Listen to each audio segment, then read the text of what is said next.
The Courting by Meinekeime, Chapter 23, Spaghetti and Cheesecake, Harry's Point of View. It was in the middle of January when I was leaving with Neville to Malfoy Manor. I was already tired of those dates. So many had gone the same. Even though I had tried to put other suitors in between the picnics and cafes, they still weighed me down. I had already forgotten what Draco had planned. I just hoped that it didn't involve sitting around.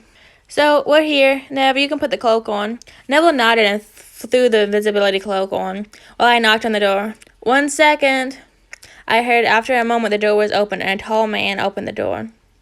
Hello, Harry, come in. Draco greeted me and held the door open for me, and we entered. Please follow me, the man of the house said, and we went into the kitchen. I noticed that he wasn't wearing a suit or a robe, but a gray shirt and black pants. I felt overdressed in my black dress. What did you plan for the day? I asked, a little embarrassed. I thought about cooking. Here, have an apron. We don't want your pretty dress getting dirty. He replied and gave me a cute apron. Did he compliment me on my dress? I could see why he chose cooking. He wanted to show me that there was more than his dominance, but also a caring side that would provide for me with anything I desired. Smart move, Mr. Malfoy. I thought about some spaghetti with some tomato sauce, and as dessert, we could have cheesecake, he explained while I put the apron around me. So, I think we should start with the cheesecake, because we need to let it cool. After we started making the food, and luckily he chose easy ones, so we didn't need to concentrate too hard. And how was your family? I asked while stirring the bowl. They're doing fine. Friday is usually their date night, so they're out today. But you will meet them soon if you want. He answered and picked up the cream cheese. And how are you doing? He asked back. I could be better. Going on dates twice a day is straining, I replied. I would like to say I feel with you, but I haven't been on many dates before. Pansy always tried, but she wasn't my type. Good, really good. Not many dates equals little firmer lovers, which equals less jealous bitches. I ask you a rather big question. Sure, I replied. How interested are you in traveling? I didn't have anything against it as long as we aren't traveling all the time. I'm okay with it. Good. When the war is over and you decide to let me be your maid, we will have to travel in between England and France. My company is there, but a lot of my work partners live here. And where do you intend for us to live? During the war? Most likely France. Here it won't be safe enough for children. And after the war, we will, as I said, travel a lot. This talking was going great. I pushed the cheesecake in the oven and leaned against the counter while Draco was cutting tomatoes. How many children do you want to have? I asked. 4 is a good number, plus it will make it easier for the lord titles of our children.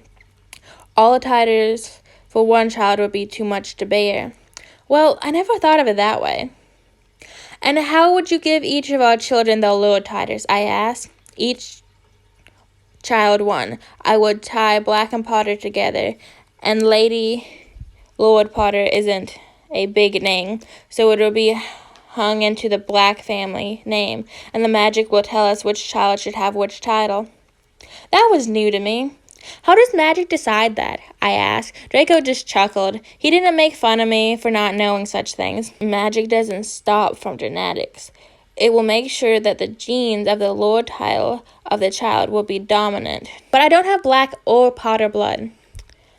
But I do, at least Black. My mother's father was a Black. Oh, that makes sense. Draco had finished cutting up stuff and opened the tomato sauce. Well, the sauce opened itself on Draco, more specific, his shirt. Damn it, he cursed. Took off his shirt and held it under the water. Doesn't get out if you're not quick, he said, but I was too far gone. His abs looked like I could use them as a washboard. The back muscles were flexing perfectly, and the shoulders looked like they could carry me around the house with no problem. I knew I shouldn't look, but I was a young man with needs. Hey, are you okay? Should I go put on a new shirt? No! Fuck, that wasn't what I meant to come out. Draco just shrugged and put on an apron. I tried to look away, and I saw the water bubbling where the spaghetti would soon be cooked. Draco took his left hand and began to stir.